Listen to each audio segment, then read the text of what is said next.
But welcome everyone to the Ousley Scholar-in-Residency Keynote of Tobias Wilson. For those who don't know me, my name is Dr. Atira Coleman. I work within the Office of Academic Diversity and Inclusiveness. Thank you. Thank you for joining us for this heavily anticipated keynote. This event is brought to you by OADI and the Weissberg Program for Human Rights and Social Justice. The Ousley Scholar-in-Residency honors the legacy of Grace Ousley, which was the first Black woman to graduate from Beloit College. And so this is offered every year to a scholar, or an activist, or an organizer who is committed to the theory and practice of social justice. So this is our second Ousley resident. I have had the pleasure of talking with Tobias over the last few months and more closely these last few days. And I'm so happy to bring them here to share their experiences, expertise, and critical perspectives on social justice. Tobias Wilson is a writer, a poet, a motivational speaker. I've definitely been motivated these last few days, and a scholar activist. They've been recognized as an emerging LGBTQ leader whose focus is on the intersections of compounding effects of race, law, sexuality, and gender in the United States. They have a law degree from Howard Law, and is currently a Ph.D. student in African American and American Studies. OADI selected Tobias because in the current political climate, it's important for our students to see individuals model how to effectively carry out social justice work, both academically and legally. Tobias has successfully found a way to combine their artistic passions with their academic gaze, which is really unique. And I'm excited for students to learn various ways to do this work while also prioritizing their own self-love. OADI's #GetWoke series for 18-19 school year will focus on speaking truth to power in the age of fake news. And in this era of fake news, it impacts what stories get heard and what stories get validated. It shapes who we empathize with and who we strip of their humanity. From a national scope to issues that we have all faced on this campus recently, this talk is important to recalibrate us and make us reflect on those who we advocate for, what problems we prioritize, and what bodies we value. So tonight, Tobias will be discussing the Black and Black queer gaze and how racial and sexual minorities can move beyond the inequitable demands of society, something that I think is very relevant to many of you here tonight. So please join me in welcoming Tobias Wilson to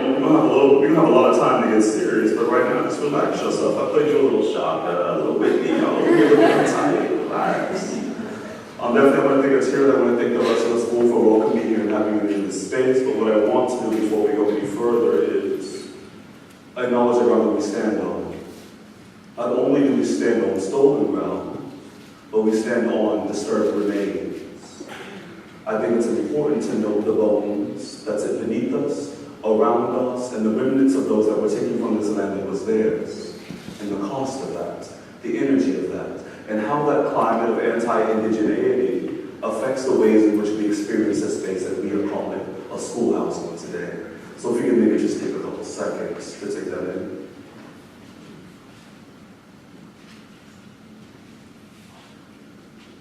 So before I started, I took a little bit of time to light some sage outside and put some libations to give honor to those that have gone on before us. And before I start any talk, I always like to give honor to my own ancestors. But since we are here in this space where those ancestors are unmarked, unnamed, some are remained and some have been removed, I wanted to read a poem that I had experienced when I visited the lynching memorial in Montgomery, Alabama. I think that this poem not only does a great deal of honor to those that were formerly enslaved and lynched, but also those that have been taken from spaces that were once their own or remain their own. This is called Invocation by Elizabeth Alexander. The wind brings your names. We will never dissever your names. Not your shadows beneath each branch and tree. The truth comes in on the wind, is carried by the water. There is such a thing as the truth. Tell us how you got over. Say, soul, look back and wonder. Your names are never lost. Each name a holy word. The rock cries out. Call out each name to sanctify this place. Sound and human voices, silver or soil, a moan, a sorry song, a key, a capital, a harmony, a hymnal, a handbook, a chart, a sacred text, a song, an exhortation. Ancestors, you will still find us in cages here. Despised and disciplined. You will find us still misnamed. Here you will find us despot. You will not find us extinct. You will find us here memorial and story. You will find us here mighty. You will find us here divine. You will find us here memorial and story. You will find us here still mighty. You will find us where you left us, but not as you left us, ancestors. Here you endure and are luminous. You are not lost to us. The wind carries sorrow, sighs, and shouts. The wind brings everything. Nothing is lost. By Elizabeth Alexander. That's it.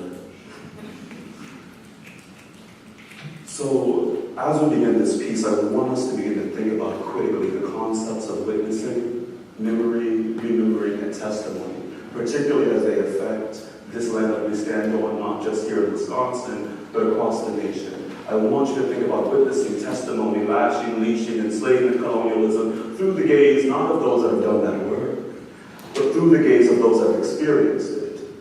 as their descendants, as their remnants, as their re-memories of things that cannot be spoken.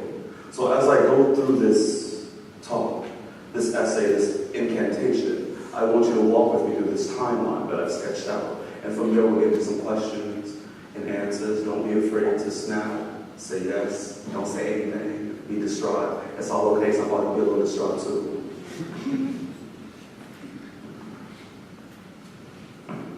So we begin with slavery.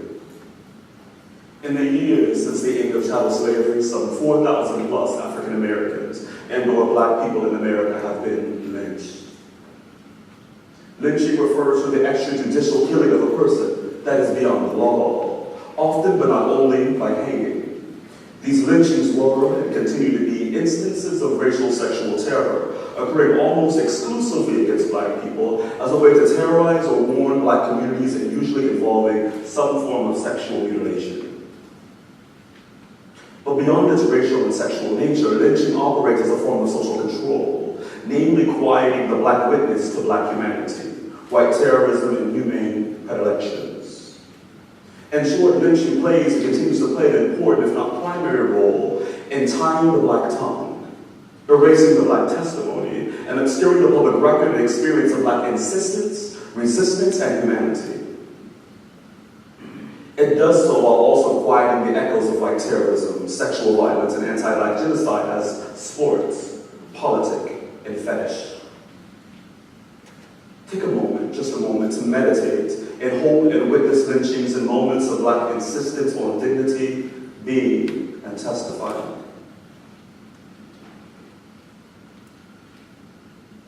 These are a series of testimonies.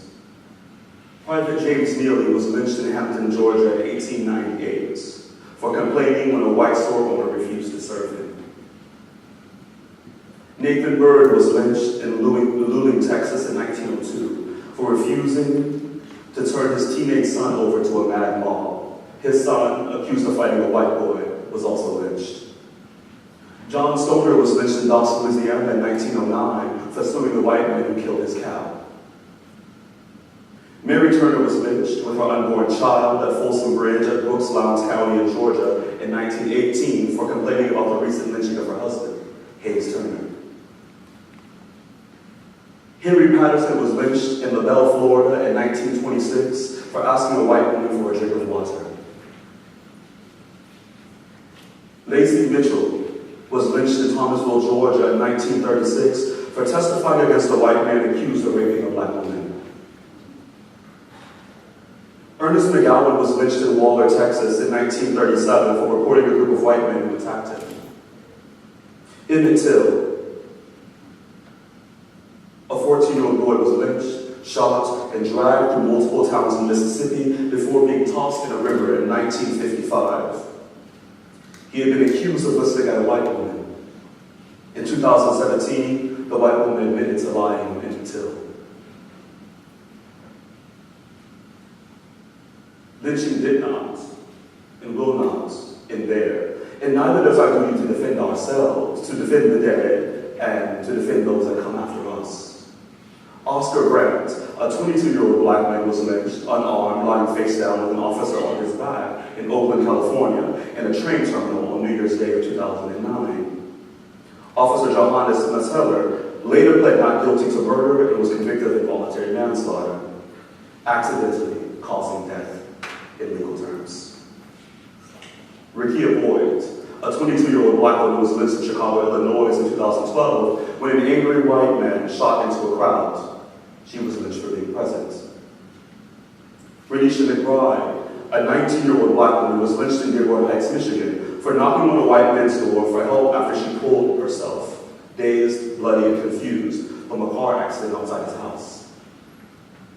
In 2017, an 8-year-old biracial black child survived a lynching by a group of teenage white boys in his middle school in Claremont, New Hampshire, cutting himself from a tree.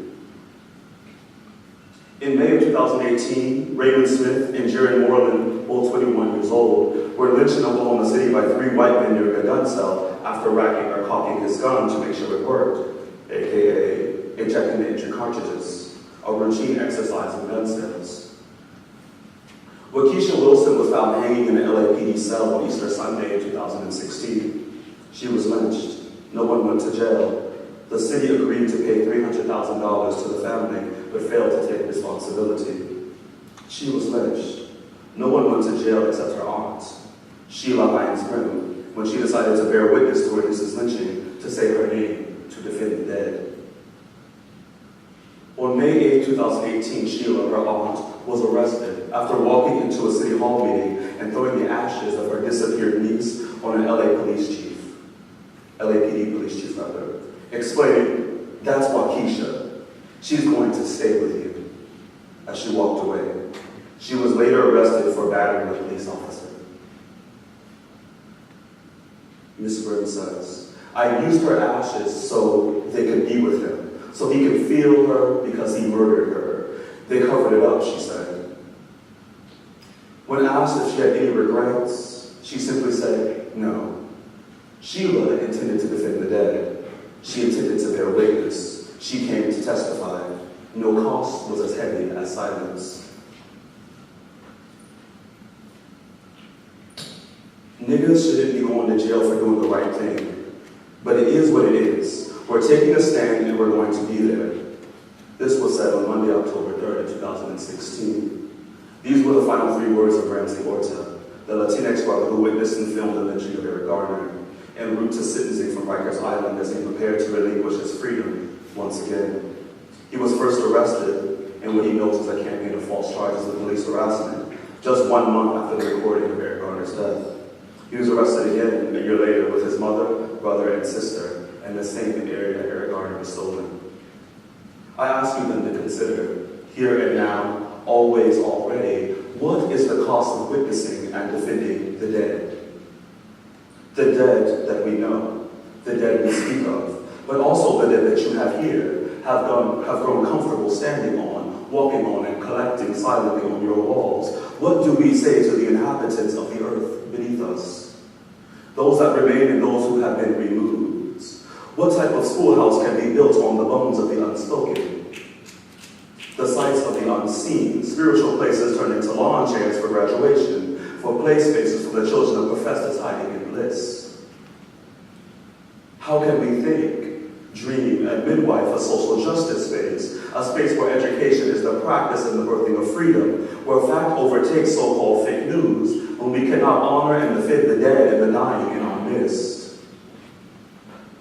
The land is unsettled, and so is this climate of anti-blackness, this land of indigenous erasure and disregard that we find ourselves fighting for a stable justice in, an endurable peace in, and a beloved community that remains elusive, if only aspirational.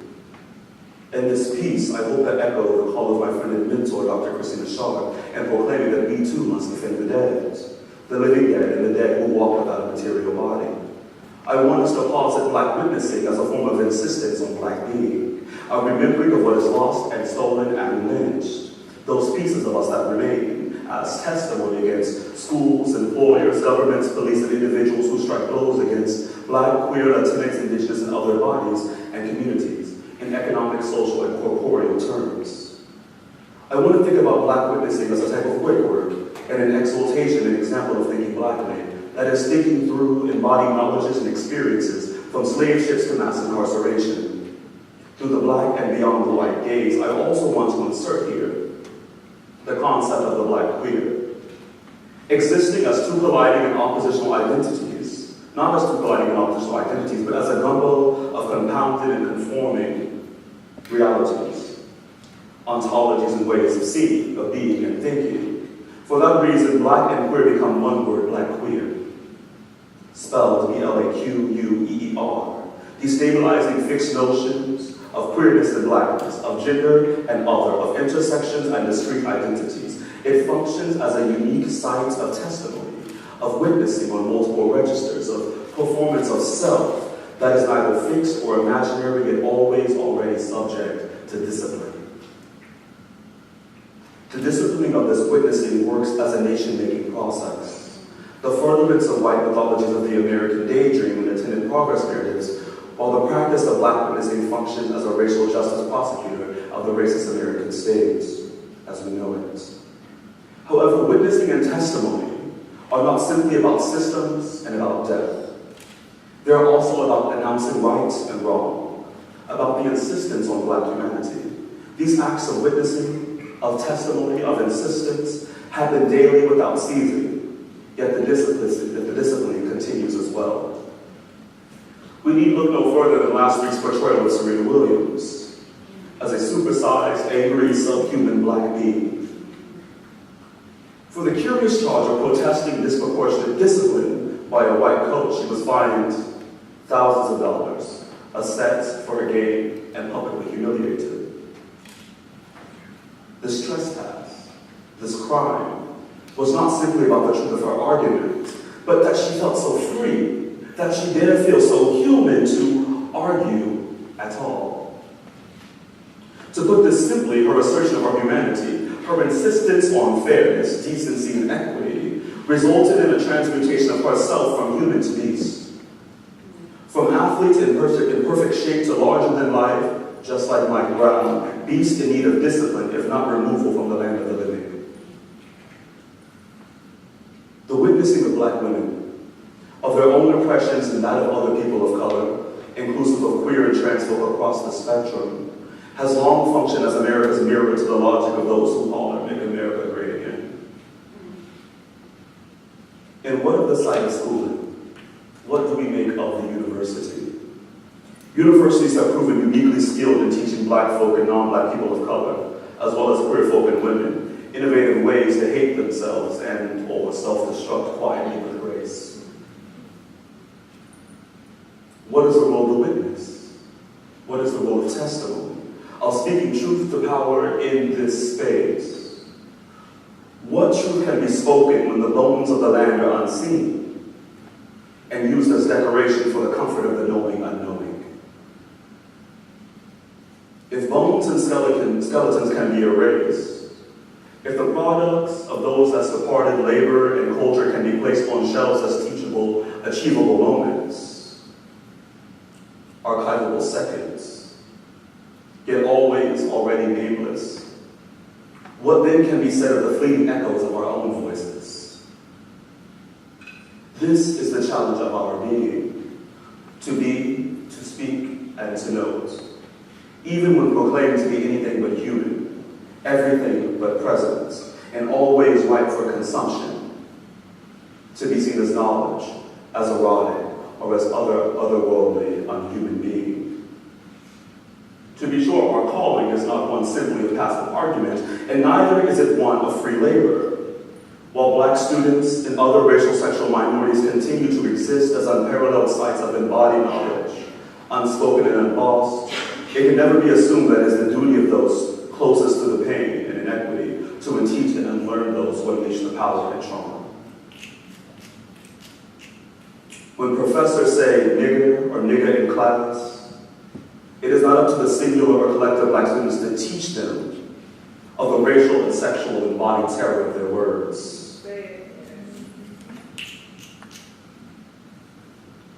It is not a moment for a voice vote or a teachable moment. Black pain is not a teachable moment. Latinx unbelonging is not a site of pondering. Queer subjugation is not an interesting juncture. The myth and mystery of the magical minority that exists as singularly strong, brilliant, and willing and able to repurpose and remake the vitriol of white supremacy is neither a positive stereotype or a complement of promising abilities. This sort of tokenization works as a coercive extension of social capital that requires and demands the absence of the witnessing of one's own trauma, one's own truth, one's own ability to speak on the behalf of the dead, the living dead in one's own self. Tongues retied. The tragedy of this, the demands that students of color be transmutated into chalkboards inscribed with teachable moments, is that there are no trigger warnings for those accustomed to the guns of society on their temple. There are no awards for surviving while others in brilliance. Blackness is not a category of excellence for those who grade us by our ability to be consumed without complaint. There is no hiding place for racial sexual minorities on universities, on burial grounds, and former plantations. There are only opportunities to defend the dead and become our ancestors' wildest dreams. The seeds of flowers long since departed, hell-bent on flight, freedom, and the politics of being undeterred, unbought, and unbossed. This means investing in a critical love ethic, a self-care regimen, and a practice of watering and protecting one's own spiritual garden. Just because you are gifts to the world doesn't mean that you are owned by it. Your freedom was once stolen and yet bought and paid for anew.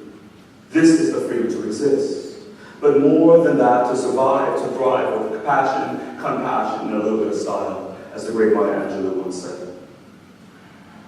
Yet this is more than freedom, a debt to be paid to those who came before you. You are the remnants of your ancestors, their emissaries on earth, the proof of the daring and their coming divinities. This is your moment. This is your calling, your duty to be the dream your ancestors could never imagine. Be the tongue they couldn't have. Be so fleeting, so free, so irreverent that it shakes the concepts of respectability and normalcy to their core. If flight and the ability to move freely are the language of freedom, witnessing is the language and the weapon of justice. Put differently, the silent yells of the lynched, both then and now, the quieting of Black and Latinx testimony and cutting off of people of color's tongues provide the foundation and barricades for the house of anti-Blackness. And as they are mobilized, called home, remembered and made free, the house of oppression loses its hold. Modern instances of lynching continue to render us invisible and terrorized. It is the power of our testimony, the demand that terror they wrought is going to stay with them, as Sheila said, that gives us both care and freedom. This is how we protect the living. This is how we defend the dead. We live, we testify, we witness, and we carry each other carrying on as if our lives depended on it. Because they always have, and they always will. And your voice is the only testimony of record. Thank you.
Also, your questions don't have to be about the talk.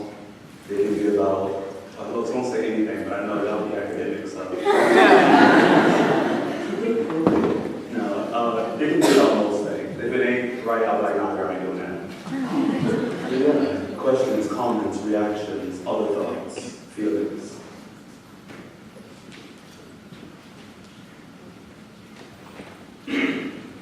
Hi. Hello.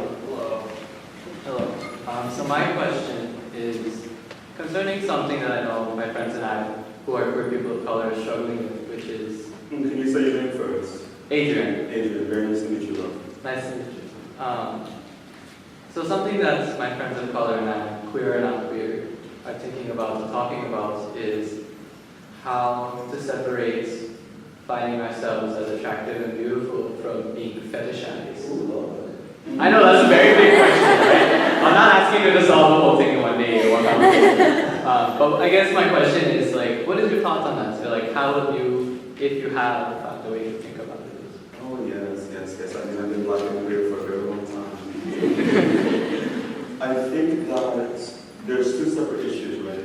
There's finding yourself beautiful and sexy and attractive. So attractive when you get out of the shower, you look at yourself in the mirror, and you lotion up like, yeah, that's me. That's how you should always feel. But then there is the lens of those that are seeking you, right? And we were actually talking about this, I believe, at lunch earlier today. So there's a difference between your own gaze and the gaze of those that seek you. What you have to learn how to do is center your own gaze, right? Because at the end of the day, at the beginning of the day, you are who you see. You are who pays for your hair to be styled and outside. I don't know how you want to get down. You know, you are the one who pays for your clothes. You are the one who must love yourself. So the question then becomes, how developed is your love ethic, your love regimen, your love practice? And obviously, when you meet somebody, you don't always know from the beginning of the vibe how they actually feel about you. But don't be afraid to ask the question.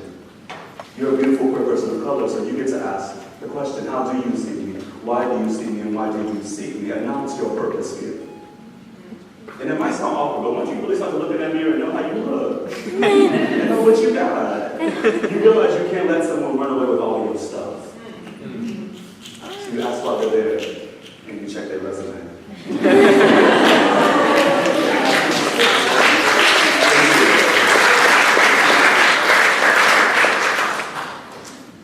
So, my name is Pascal. What's up? Hey, how you doing? What's your take on hypermasculinity in the black community? You know, as like, you got a tip for like young brothers so they can know that they can be affectionate towards one another, you know? Oh, yeah. So first of all, I don't take hypermasculinity. I'm like, bye boy. No, but for the real analysis is like, first of all, we have to think about where that comes from. Right? We have to think about what Hortense Spillers has always called the ungendering of black people. Right? So masculinity, femininity, and these kind of gender constructs generally were imposed upon black people through the slave trade, right? But it was also the idea that you would never reach masculinity or femininity because those were white. You'll never be white. So we have to think about this striving for hypermasculinity as a striving for humanity. Right? And when you are hypermasculine, it does a couple of things oftentimes. For many people, it makes you more attractive. And people think you're more sexually virile, which is intriguing, hasn't been my experience. Anyway, third point is that like the really important work of hypermasculinity is that it says you are incapable of being the target. Right? If you think someone is crazy and capable of giving you a beat down, guess what you're not going to do? Try them. Right? So hypermasculinity is not just this kind of like psychosis of black men. It's actually a very logical thing, even though it's harmful. Right? It's logical insofar as like people are not going to rob you on the street. No one's going to try you. Right? Even when your family's not going to try you. And particularly if you're a black queer person and you're hypermasculine, that can oftentimes shield you from queer antagonistic behavior. Right? So I think that when we're engaging with hypermasculinity, we first have to engage with the quest for humanity. You know? Because not all hypermasculinity is violent. Sometimes it's simply defensive. You know? So we have to stop looking at people that we think are hypermasculine and being afraid of them because they're not always the one wielding the sword. Sometimes it's our own assumptions about their bodies. But I think there's a difference between hypermasculinity and toxic masculinity, right? The inability to feel another masculine person, whether we're talking about physically or whether we're talking about emotionally or spiritually. There's a certain problem when you're a father and you can't hold your son's hand when he's going through something. What has been cut off from your humanity? And how, right? Because that's probably what I call a godless circumcision, a type of cutting off of self that isn't done by self. Who held the blades? How do we go about healing? And healing and toxic masculinity and hypermasculinity are all community productions. So where were you in the play when toxic masculinity came on stage? So that's my answer.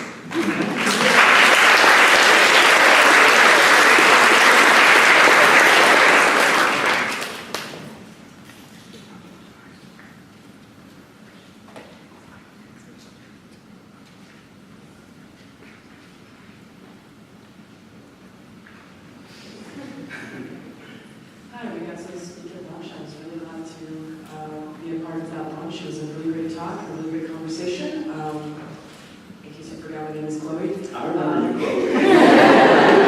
One of the questions I was like, hello. Oh, actually, I'd like to ask those two questions that I had. See? Yeah, see? Go ahead. Okay. My very first question has to do with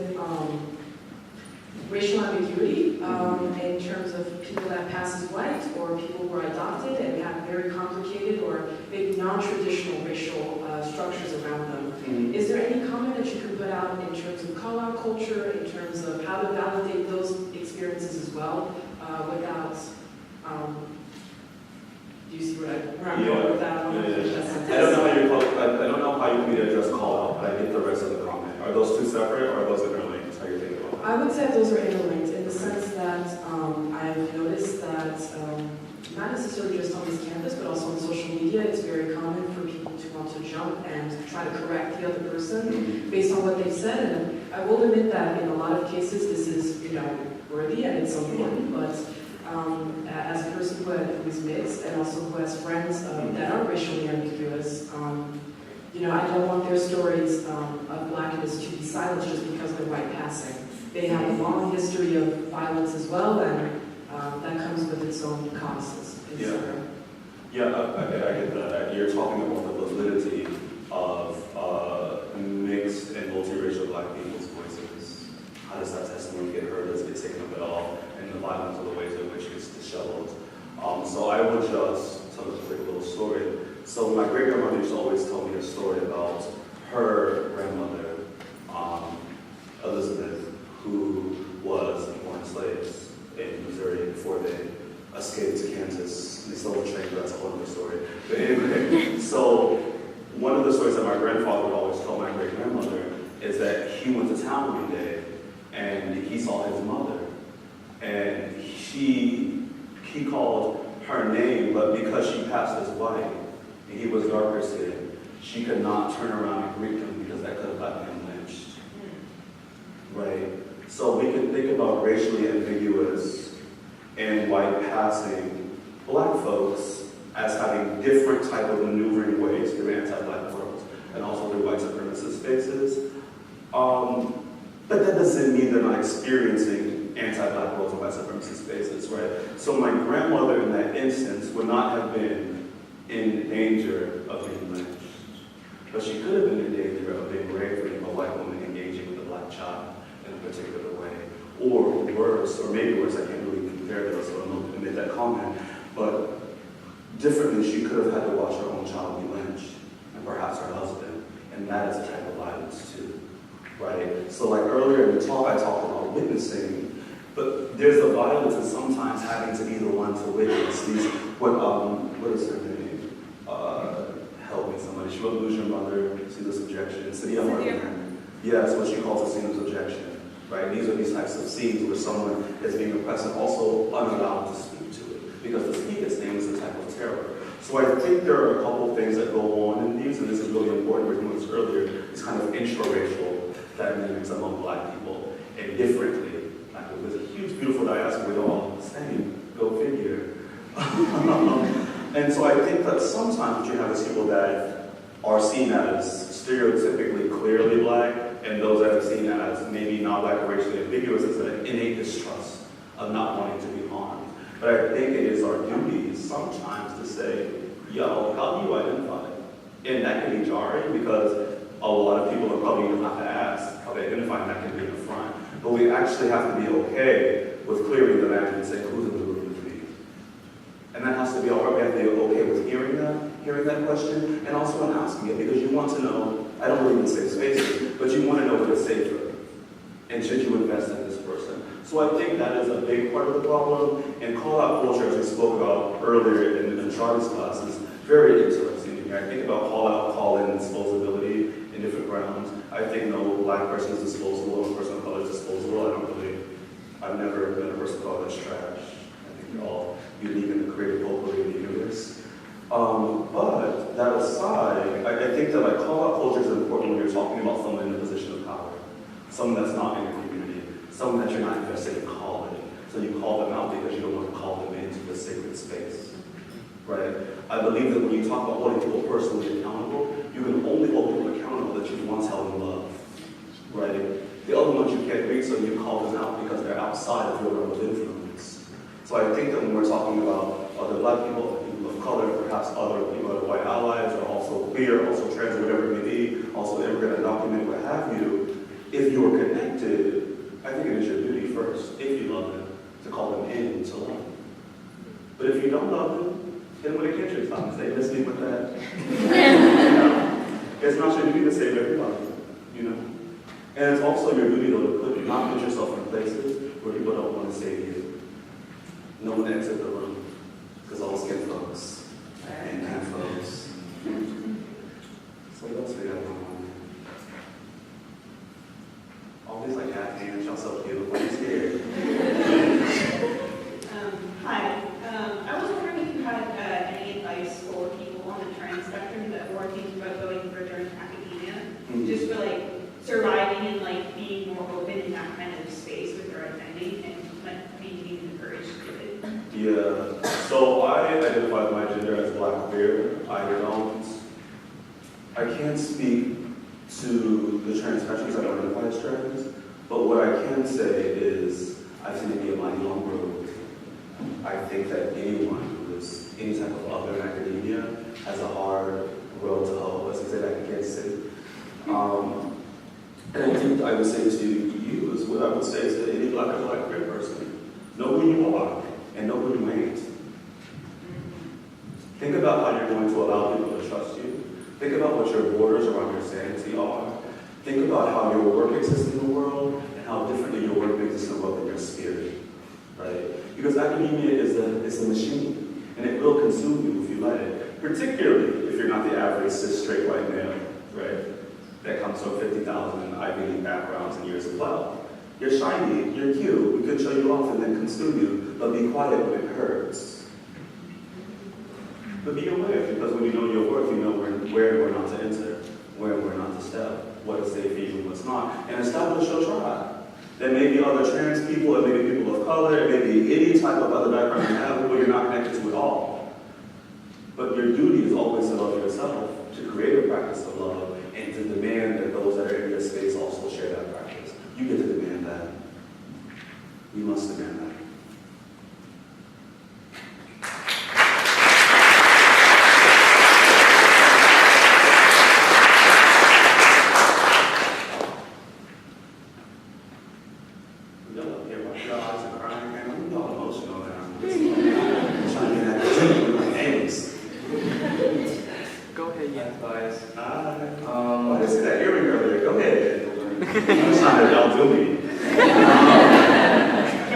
Earlier in your speech, you kind of stumbled us at this one point, speaking about blackness and queerness, either acting in or not acting in oppositional ways. I missed the point of that. So we could briefly elaborate on how they might parallel or oppose each other. Yeah. What context may be. Oh yeah, I was trying to behave myself in that part because I don't find something about black queerness. I can just throw the whole paper away and be like, out of here. So I was thinking about blackness and queerness as sometimes they're thought about in society as things that are not, that are in opposition. But I posited this thing with black queerness, one word together, B-L-A-Q-U-E-R-S, black queers, as a type of, not intersection, which I love hearing the y'all, that's not where I'm going, but a type of compounded or gumbleness, right? Because blackness destabilizes when we think about it as a human and as gender. Queerness does the same thing, but sometimes does it with race as well, and other types of performance. So when you put them together, you have this mash, this gumbo of black queerness, and ends up being what kind of Du Bois called a duality of double-sidedness, to be able to see black side, white side, at this point too, queer side, and all these things. So what I'm thinking about in terms of black queerness is this worldview of the interconnected notions of oppression, and not just that they're interconnected, but also that they're compounded, they all reinform each other, right? And so not only what oppresses you, but also what lifts you up. So when we begin to think about communities that sustain us, we think about institutions that sustain us, think about things that give us life, we're thinking about it not only from a black perspective, but as a queer perspective. A queer perspective that is blackened and a black perspective that is queer. Always, already, not at vaccines, but at every single moment that you take your breath. You gotta follow it. No, Okay. Thank you. I'm gonna have to jack that earring though. We're supposed to get you.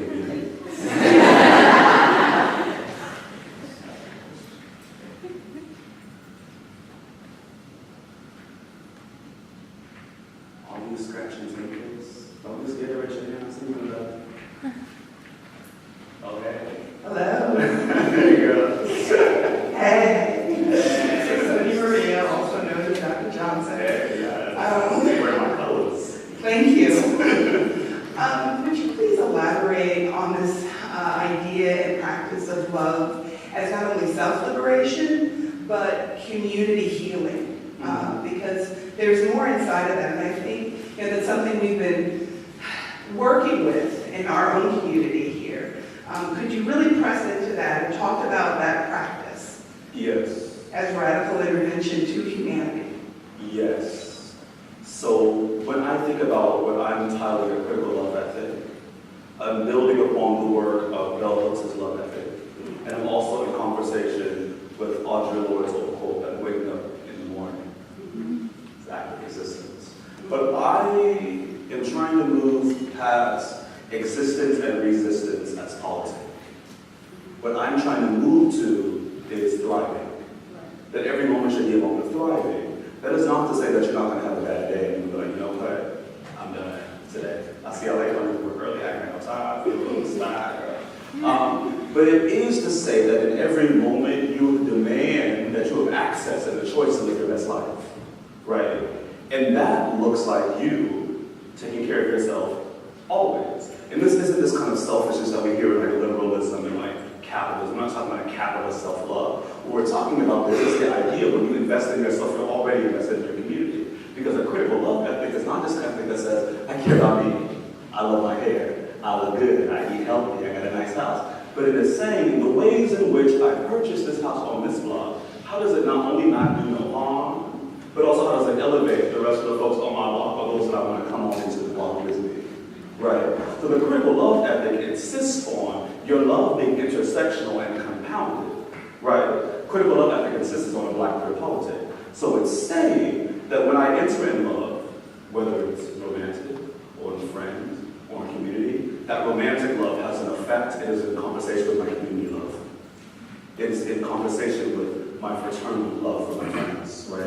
It's in conversation with the ways in which I show up for my family, but it's also in conversation with the jobs I choose to take, the ways in which I begin to be capital, the ways in which I spend the days of my life on this earth. And it's also the ability to always say no when you need to say no, even if you don't want to say no. Because what we see for communities of color, particularly women of color, particularly Black, Latinx, and Indigenous women, is that they don't live long. They carry whole communities on their back. Didn't Gloria Angelou once write this bridge called My Back? The bridge has never been rebuilt, but it remains trampled on. Right? And so for us, for folks that are non-women, that hopefully are in a critical love ethic relationship with women, your duty then becomes to make sure that there is no bridge to be walked on. Right? That the bridge becomes a tower.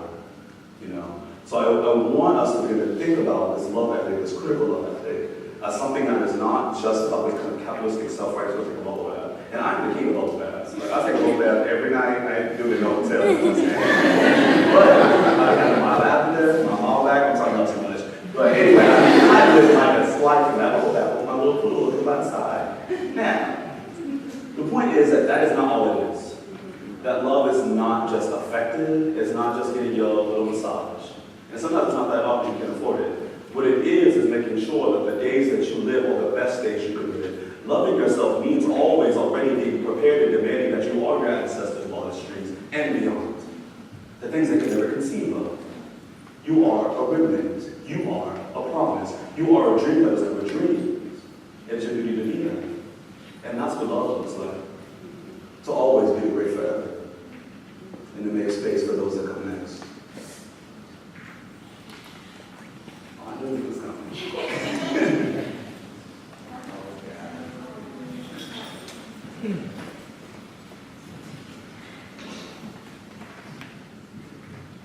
Hello, that's me again. Come on, Adele. Hey. So my question is, like, how do you navigate spaces in academia where you're silenced, or when you do speak up, you're seen as an angry Black person? So how do you, like, how would you navigate that space, or how would you, if you have any advice for us to navigate those spaces where we're silenced or seen as angry? Yeah, I just like hate to break it to you, but you lack. Anytime that you are standing outside of what people in power say, you're going to be angry. We've seen this stuff. You're going to look disheveled.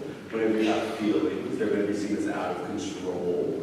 There's something in skin that for some reason terrifies people.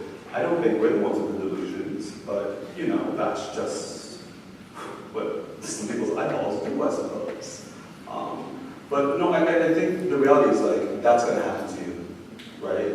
And what you should do right now is not accept the rightness of that, but accept that that's what's gonna happen to you and decide how you're going to engage it. You can fight it in the beginning. You can go home and you can self-medicate. I don't recommend that, but that's what some people do. But what you should do is realize, that's like what Toni Morrison said, that these type of instances of white supremacy are not your business. This psychosis is not your concern, right? And obviously it will have effects on you, but how deep the effects on you is up to you. But the reality is very material cost, right? When you are seen as the angry black woman, or a queer person, or a person of color, or what have you, your pay might be out. You may not get to, you may not be able to get that director of a center or program.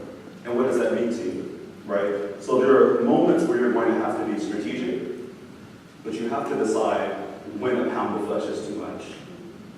And for you, there may never be a pound of flesh. You may be like, I'm not doing that, No, your word too, right? Because people are always going to try to talk you out of your word, particularly as a black woman, particularly as a brilliant black woman. The more brilliant you are, the more people will try you.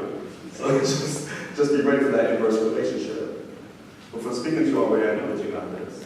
So sit back, make your plan, keep doing what you've been doing. You've been black for a long time now. You got this. Ain't no different in the real world. You just get paid this stuff.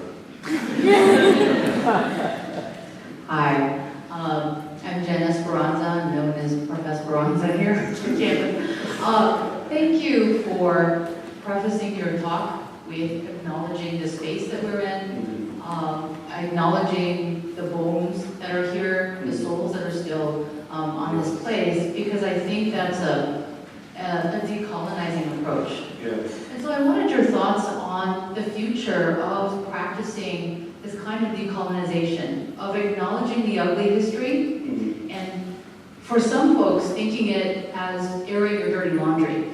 There's a discomfort when that happens, when you air that history. So what might that look like in terms of acknowledging this on the daily, finding spaces and ways to air that laundry, or however we want to talk about it? Yeah, I mean, when you're calling airing your dirty laundry, I'm calling testifying and witnessing, right? And I think that's incumbent. I think that any person of color that's in the United States is having to deal with witnessing and testimony. Whether we're talking about Japanese people in internment camps, whether we're talking about the Chinese Exclusion Act, whether we're talking about mass genocide, ongoing genocide, I would argue against indigenous people, black folks, I'm just going to say black folks, and uncensoring of people that have been here before the border moved, right? That have been called different names now. Queer folks that were, whose consensual sex has been made illegal until 2006. Like, there's some really interesting things in this nation, but I think I want to start addressing that again by saying Beloit is just dead wrong. There's no reason people should be standing on stolen lands with people's bones in the land, and their artifacts in a gallery, and their caves restored for tourism and research, and no one says anything about it, or no one acknowledges or honors it, right? There should, these mounds, yo, should be protected. I should not be able, and before I came here, I went and put some libations and birds to sage, because I think you always honor the dead or the land that you come to, particularly when they're standing in your face. But I should not have been able to walk out and pour libations. There should have been a placard there. They should have been blocked off with barriers that you don't have no business jumping over. There should have been said, stop and take a moment to acknowledge and honor. Every time someone enters Beloit, before they get to the mountain, say, wait a minute, this is who is here, and we don't know their names. So everywhere on the border of this campus, we're going to remind you, this is who is here, and this is who may have been here before being removed. And so within that, I say Beloit is doing his poor job of acknowledging the land of his family.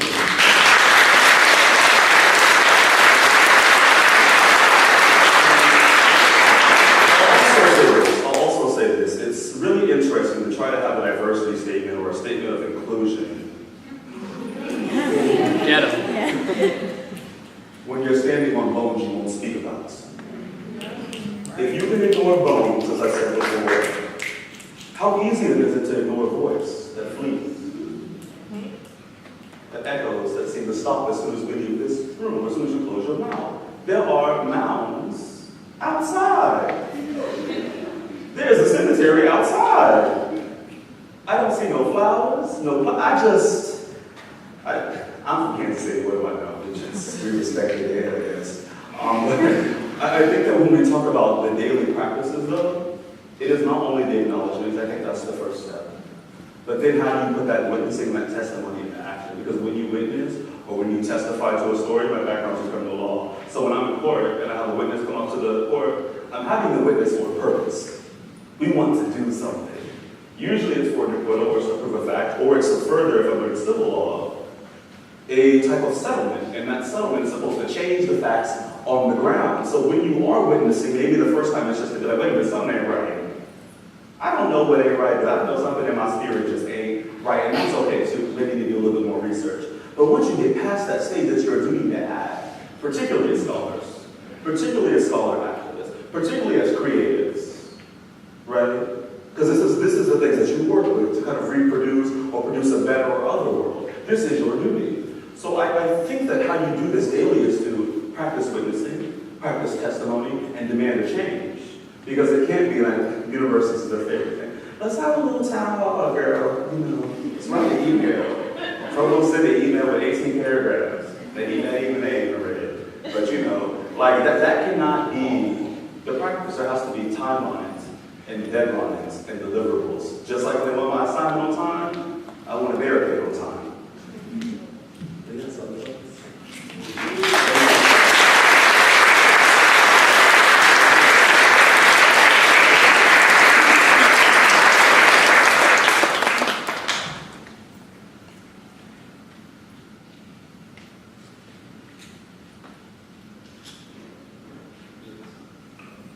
Don't be shy. I'm not. Okay. I'm Brittany. I'm a junior here. I've kind of been dealing with that whole overpacking your schedule because everybody wants a piece of what I brought to the table, right? Because you see yourself, you know who you are. They're hungry. But one thing that I keep struggling with is this idea of I want to get involved in activism. Because I feel like that is the one place that I haven't put my toe in. I haven't, extended myself out to that part. And as I become more, not saying I become more and more black, but become more proud, Yeah, as I become more and more black and more into my blackness, this is something I need to do. Yeah. But I've already extended myself into all these places, all these white spaces. And I'm grappling with how do I do self-care, but also witness to the people who have died before and all of these things that the news just turned on, and but not get buried under all of these people, So I don't know if there's a succinct answer to that, or if you just had some funeral advice. Yeah, you remind me of myself when I was at Tufts. I think the most succinct advice is just summarizing what you said is that yourself is spread in all these non-black spaces. You need to take yourself home. Take yourself back. You're yours. You don't owe any of these spaces anything. Your time, your presence, your words, your brilliance is a gift for time. Oprah just said, time's up.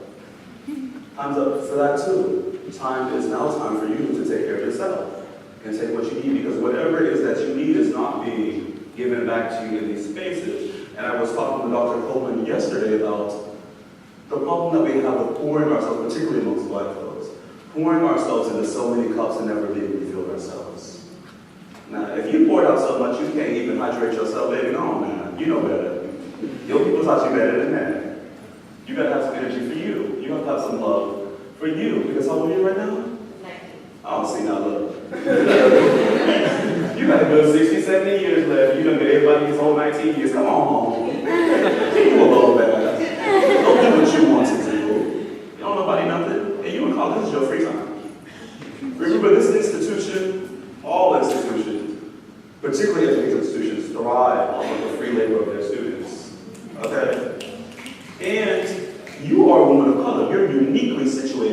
particular types of embodied knowledges that cannot just be taught in a textbook. Do you understand that you are a walking fountain of knowledge? And everyone can put their cup out? Okay? So just remember that. You don't have to give everyone a drink of you, and you shouldn't. Because if you do, you don't know what you got. And like I said before, you can have folks run off all your stuff. So go on home and take my regimen. Now, run me some hot water. Put one of them little, put them little foam lavenders in there, like some lavender candles, get some good incense. That's how you do a good break in the kids.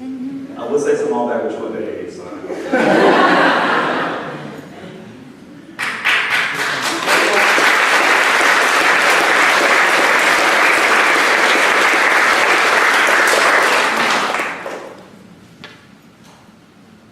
You looking scared. Don't be scared. It's okay. What do you mean by, so I want to hear what you mean by activism. Like, what do you mean by act? Like, what kind of participation in activism do you mean? Because, like, there's so many different kinds of ways to do activism, and just existing in a white institution is like a form of activism. Before she answers that, though, I want to be clear about, we just talked about Black women's emotional labor. So I want to be clear about demanding, or even asking that you're not trying to be demanding, but to ask that, when she just said she's exhausted about that, is also a type of emotional labor that I don't want to have happening in this space, at least not while I'm here. So if you want to answer that afterwards, get more personal about it, that's your business, but I'm putting you on T-level back.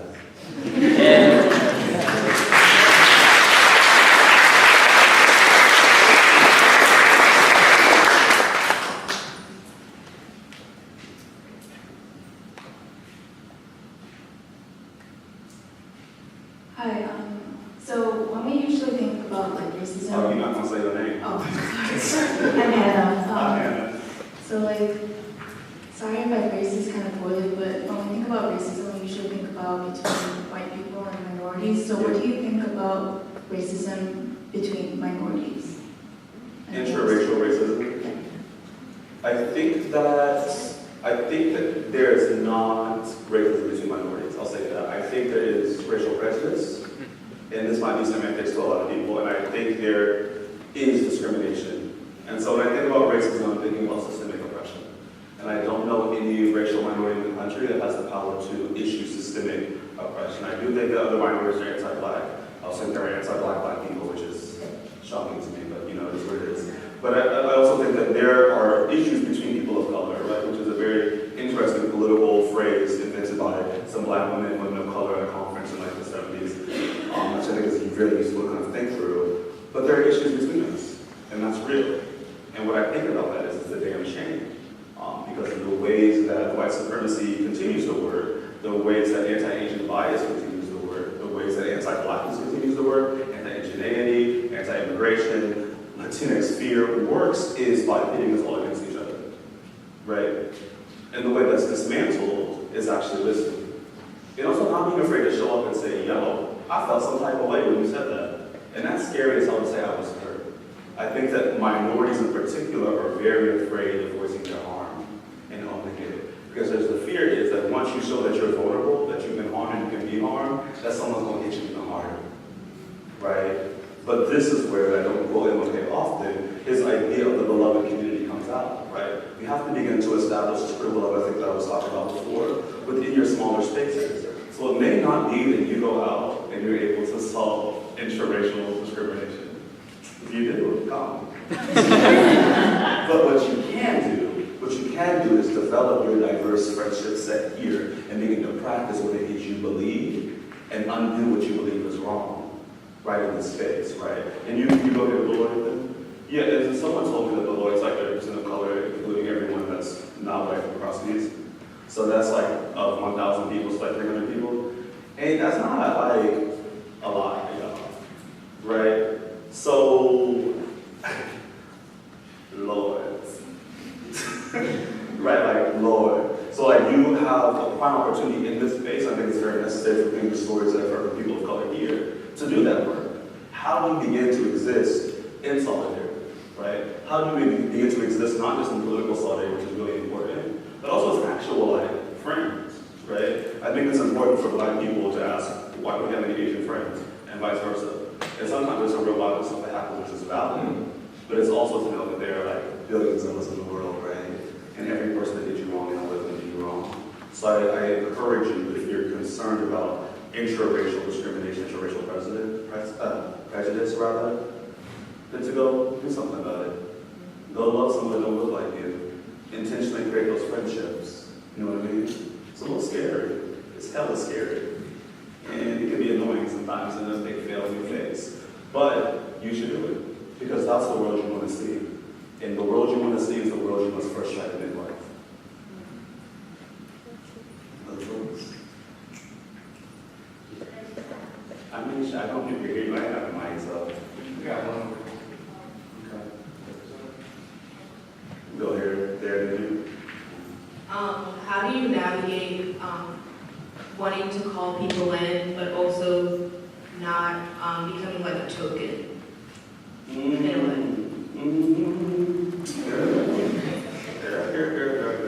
So this, and I said this a little bit earlier, to be more clear, you cannot be a token among people that love you. They won't allow you to be tokenized. To be tokenized is to be reduced to capital, right? To be utilized, right? In a particular way for someone to do something to you. If someone actually loves you, you're human, right? You're not this black being that we love to have around. No, you're a human being, you have something to offer, and we have things we want to offer you. So first of all, if you're in a space where you're worried about being a token, you cannot call somebody in, because you're not welcome in their space, right? You're welcome to perform in their space. You're welcome to be entertaining in their space. You're welcome to be a token or a laughable or creative moment in their space. So that's the first thing, right? And like when we're talking about calling people in, because we can talk about like families, right? They do terrible things to people in their family, whether they're queer or whatever it may be. Oprah, my favorite capitalist.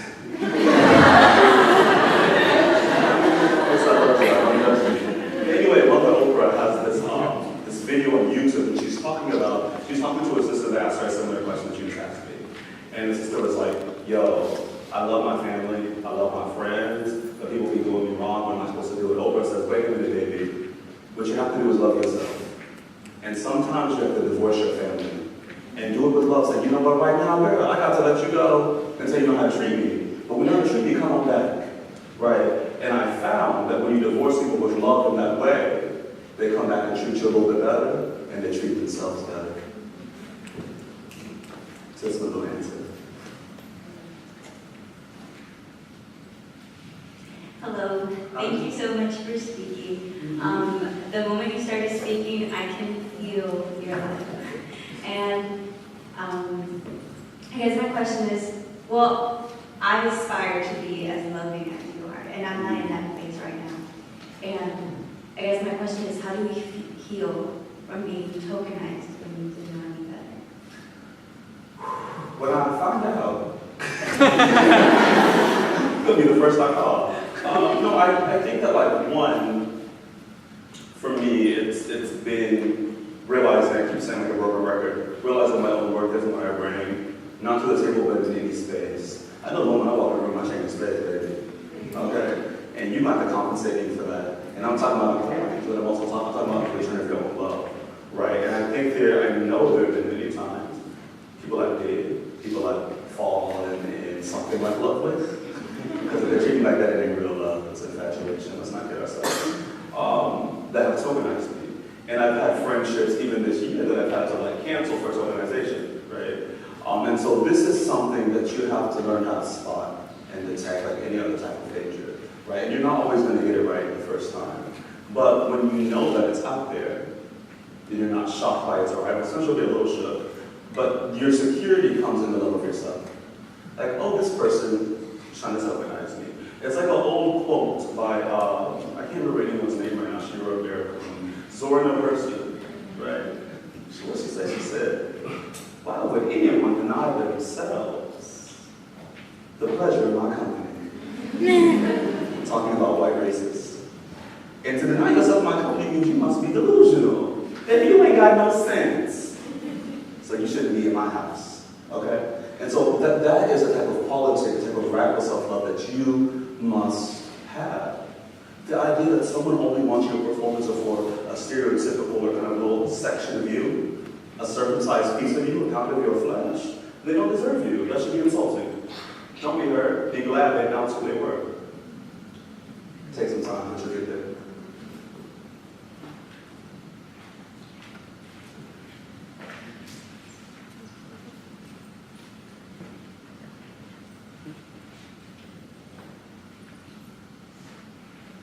Oh, you got some more, huh? I'm sorry. I'm inquisitive. I don't know what you're... All right, take your time. I'm still here. Alright, so on the topic of loving yourself, because these people who like don't know how to value your words, right?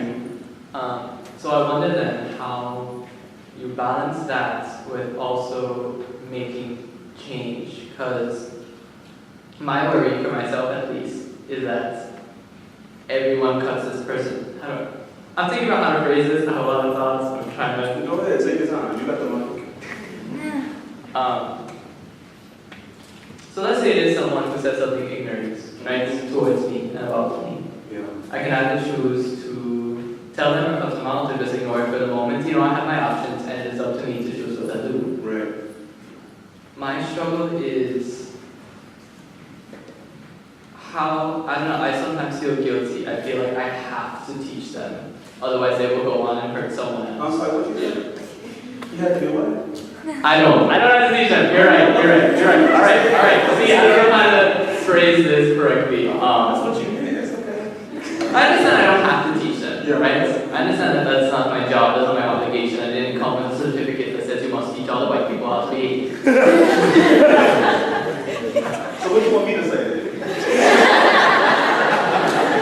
My question is, how can we reach out and create change while kind of remaining within our system and within our bubble? Because I feel like the change doesn't need to happen within the people who support and love us, but it should happen within those who don't. So I understand that's not our responsibility, but if we keep to ourselves and like, what can we do to like help this change? Does that make sense? I hear what you're saying. I think it's a very familiar tension for anyone that's a racial or sexual, any other type of minority, right?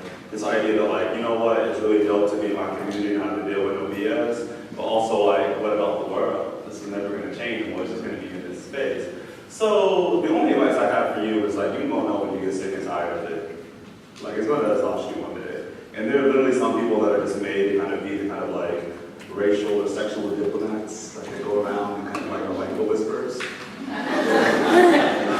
Or other people of power, depending on, you know, what space you're dealing with. But, like, I know that's not my calling, and, like, for a little while I was in college, I thought it was my calling. But I think that, you know, once you do that for a couple more years and you start being stretched out and you're like, why do I only have like white supremacist thoughts jumping around my head? What is this?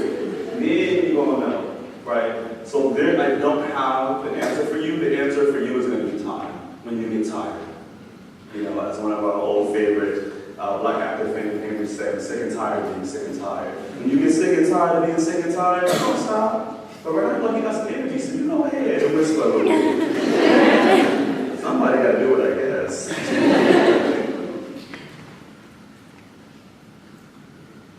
Other folks out here? Okay. I know I've been looking at you. You just get over here. You mean these intense black folk guys. My name is Annika.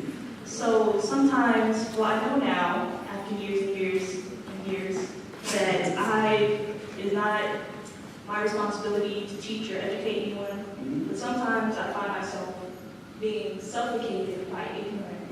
And I feel like when someone talks to me or they say something to me, they just don't know, you know?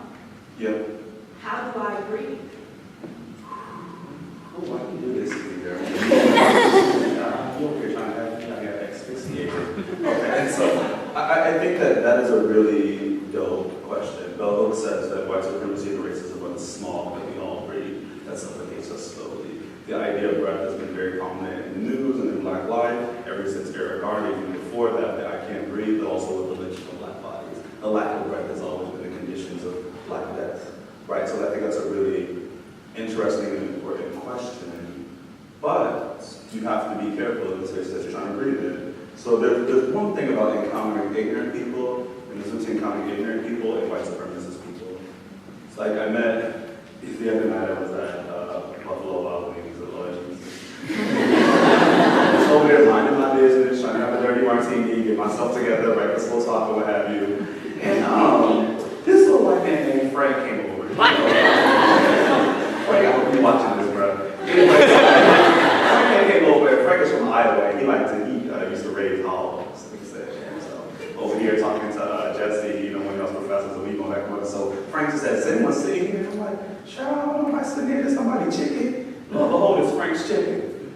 He's like, "Oh, I know this is my seat." I'm like, "Okay, Frank." And I'm thinking this is an older white man, like 50 years old, with this bandana on his head, cut off sleeve, got chicken in his teeth. This is about to be some bullshit. And Frank had over here eating this chicken. Me and Jesse are talking about this, and we're just jumping in the conversation. I'm like, "Frank, why you say that?" And he's like, "Where you from?" "I'm from Kansas City." "Oh, y'all got beef down here." I'm like, "Yeah, we don't grow hogs, bro. We do barbecue with beef. That's what we do in Kansas City." And so he keeps jumping in the conversation. Lo and behold, you show a little bit of ignorance, but the pushback we give him actually shows that he's an interesting and progressive person, right? So the thing is that Frank had never encountered anyone like Jesse or anyone like me before, right? So when we first met, he was disgruntled and also disgruntling my spirit, right? But I was able to give him a little bit of time and also finish my martini. And it showed that Frank actually had some commonality between us. He's from Iowa, I'm from Kansas, right? We're able to talk about our different cultures, and he doesn't even try to get his life story. And so there are some things, I was up there with my other earrings and my Black Lives Matter golden hoops in, doing my thing or whatever, hair laid. But so I was doing that, and I knew he was looking at me like, "What in the hell we got going on? What type of Negro is that?" And he just kept looking at me, and I kept looking at him with that chicken in his teeth. And so it really what it did was show that the differences between us are actually much smaller than we thought they were. So sometimes when someone is just ignorant, you have to decide whether you want to engage with a party. It's like, I'm about to take this martini, go to the other side of the bar, so I got to be my chicken eating Frank. But because I was feeling myself in that moment, I decided to engage Frank in conversation. And so I think that's a decision you're going to have to make. Because when you feel like you can't breathe and you feel like you're getting overwhelmed by small talk like that, it tells me a couple of things. One, you got to create your own community. It's like you're out here rolling solo dolo, right? You need other spaces, intentional spaces, whether it's your dorm where you stay, maybe it's a poetry spot, maybe this you're going hiking by yourself with some other people, that allows you to breathe deeply. And you have to get into the practice of always allowing yourself to breathe deeply. When your breathing is off, everything is off. You're too close to death. You're too close to the ancestors in the way you don't need to be close to them right now. That's not how they're calling you, not by choking you. So I think that you have to decide, one, what good breathing feels like, and when you see yourself starting to be asphyxiated, starting to really utter the words and the feeling in your body retracting, saying, "I can't breathe," you need to take a step back to where you can breathe. Think about it and say, do I want to re-enter this space and introduce my breath, right? Because again, everyone's not worthy of your time, everybody ain't worthy of your breathing space either. You ain't got to share air with everybody, and I encourage you not to, because people's breath is terrible. Intoxicate you. Other folks, say one more. Hi, my name is Luca. Luca. Hi.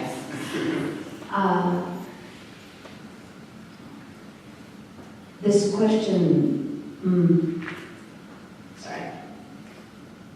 I don't mean this in a bullshit way, but what do you think of the Langston Hughes poem, Let America Be America Again? See, why do you gotta make me come for my phase? I swear someone always asks me about that Langston poem. I really be trying to respect my ancestors, and here y'all got me on these bones to disrespect my own ancestors. Okay, so Langston Hughes, one of my favorite poets, as I told you earlier, of all time.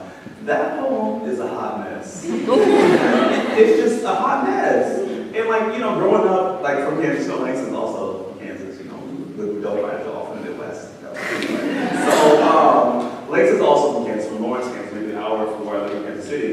And when I was growing up, that was a poem I was really drawn to. It was the first poem I performed in public, actually.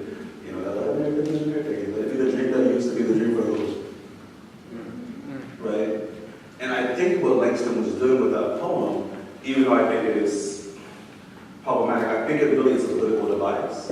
I think it's an aspirational device that actually tries to call into question white folks that read poetry, Like, this is the American dream that you assert to be true. If it was that, when can it be that again, at least for us? If America was the America that you're talking about when you came over and you had the Homestead Act, we were able to buy, homes. We were able to get on Social Security and things like that, these new kind of New Deal things that Black people are not allowed to get on. Can we now have that?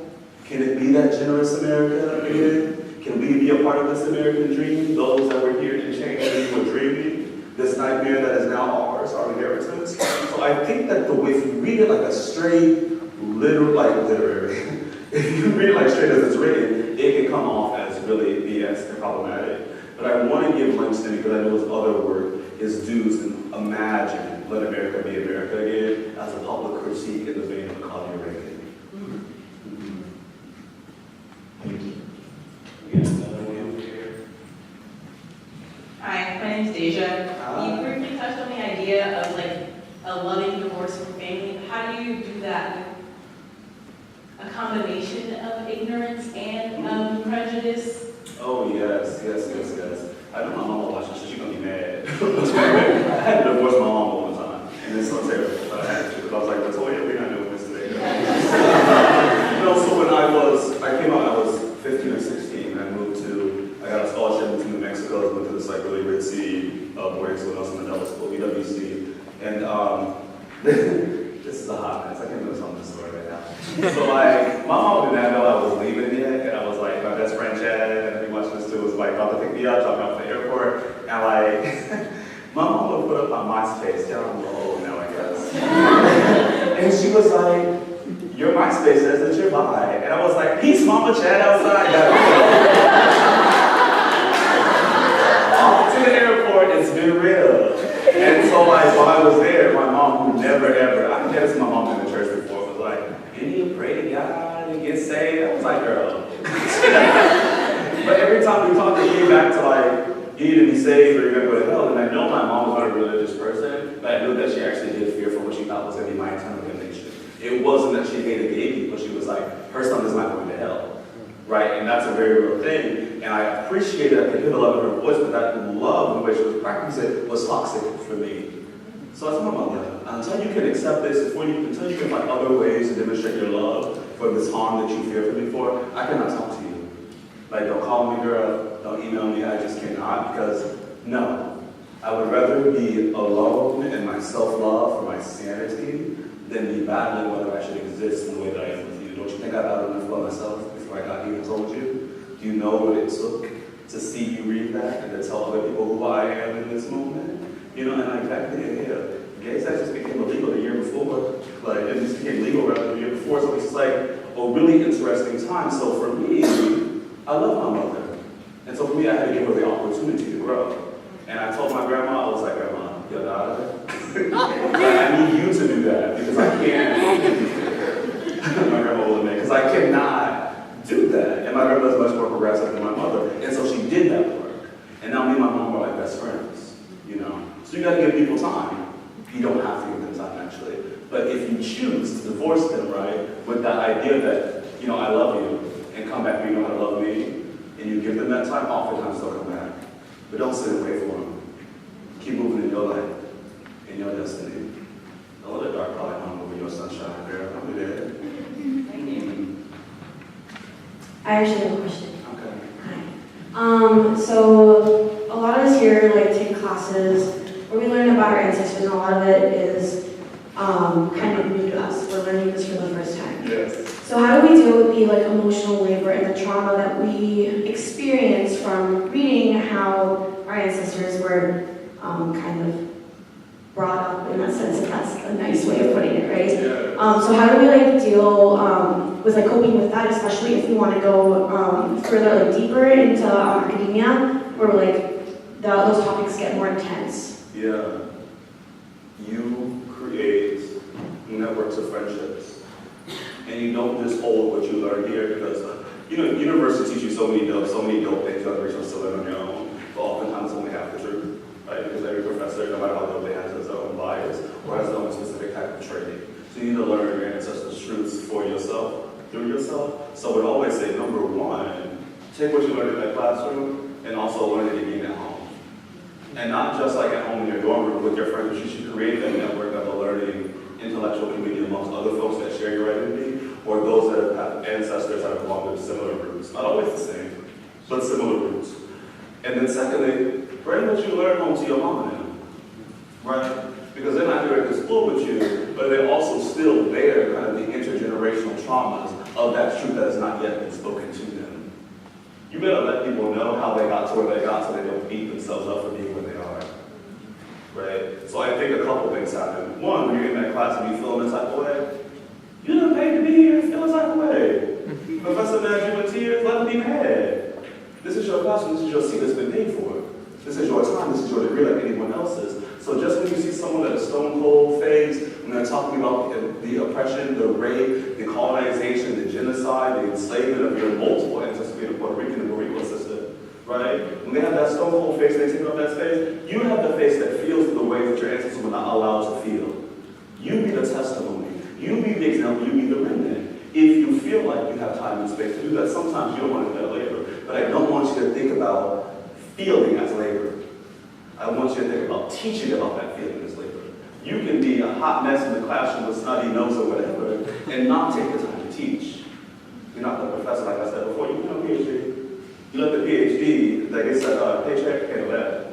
But you be yourself in that class. You demand that the class is yours. I think far too often, people of color, particularly women of color, and queer folks, particularly black queer folks, cede the classroom. Everyone else gets to ask the most ignorant questions, ain't read the book. Guess what, when you think about this on paragraph 1. You don't look at Google, right? But then you have real experiences that you're afraid to let into the classroom, which tells you that you're afraid to let in and out your body.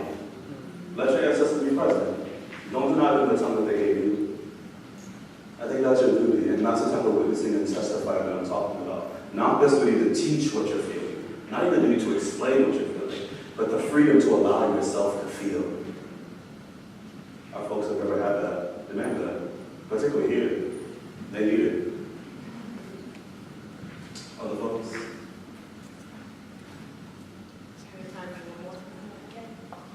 Go down there.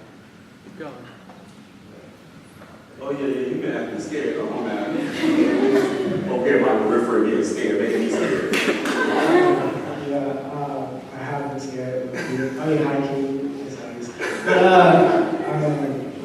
My name is Everett. I'm not going to do the whole shitty thing, but I can say that, like, as a black bisexual man, it's often like hard for me to express a sort of feeling about me. I don't know if that's a word, but I guess. You made the word. Okay. It's a word, yeah. But carrying such a cis man look, it's difficult in a way to just sort of just be open to people and not to let them just drain your spirit in a way.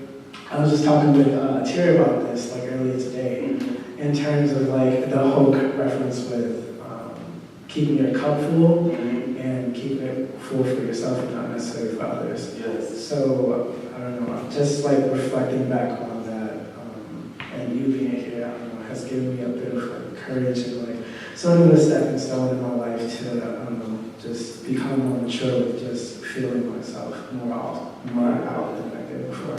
You know, so, yeah, I don't often tell people to take the advice of Beyonce. But you should be feeling yourself. Always. Like, that sounds like 9 times zero, but just listen to the chorus. Just be feeling yourself. Because we feel like that was a woman's rule that you have to learn how to water your spiritual garden. And when you water your garden, you water it for something to grow. And you want things to grow so you can consume them and sustain yourself. But when you got the floodgates to your garden open, you got rodents and all types that come up and eat up on your fruit, but you don't eat. Right? So say something for yourself. Say most things for yourself, and then invite others in as they also pour libations into your garden. Right? So it's not only about your cup not being full, it's also about allowing folks and demanding folks that are in your life to pour into your cup. Your cup should not just be full. Your cup should always be running over. You should not just be over here on the precipice of like, half glass, half empty, glass half full. Oh, no. We've been black too long for that. Your cup should be overflowing. People have been taking from your cup, your ancestors' cup, for hundreds of years. The water is yours, the mandate. Hydrate yourself, water your body, eat the best of food, smile. And don't be afraid to let your inner femininity, as you say it, flow. You know, because, I mean, look at my ass, everything is rag, really. You know, one day it's gray sweatpants and a deep tee, and today it's dangling earrings. So, you know, whatever it is that you want to experiment with, whatever it is you feel like you want to wear, how you want to talk, how you want to walk, take that for that moment. It's just for that moment. These are all performances. Nothing is going to change who you are or the ways in which you say your name unless you do. It's never going to be about how you're read. People misread things all the time. You can't be mad because someone's a liberator, can't read your spirit.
Give yourself a little space, because you deserve it.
panels that will be going on throughout the year, as well as showing up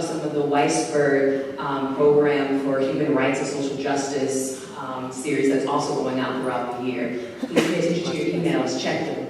OADI also has a Facebook and an Instagram if you prefer that method of social media.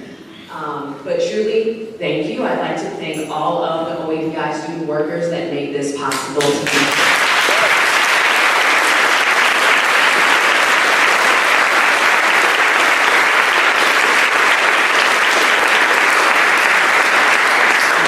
And another special thank you to Tobias, because Tobias's plane here had to make an emergency landing in a completely other city before they got here. Because the pilot was talking to his mom.